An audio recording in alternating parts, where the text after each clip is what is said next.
आज उम्मीद करता हूँ सब खैरियत से होंगे। अल्हम्दुलिल्लाह मैं भी आपके दोस्त ठीक हूँ। Welcome to my new vlog.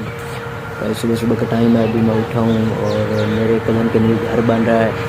ये चेक करें, माशाल्लाह बहुत प्यारा घर है और ये सारी माशाल्लाह साथ ग्रीनरी है।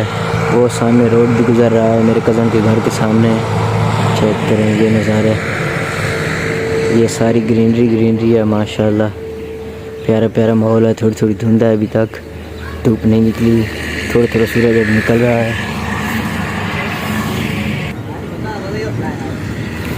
पहला दफ़ा घर, ये चेक करें माशाल्लाह बहुत प्यारा घर है। ये ऊपर सामने हमने माशाल्लाह लिखवाया है। ये कार पोर्च है और ये सामने बैठक है। ये टीवी लॉन्च, माशाल्लाह बहुत प्यारा घर है मेरे कज़न का। अल्लाह पाक उसके नसीब करे।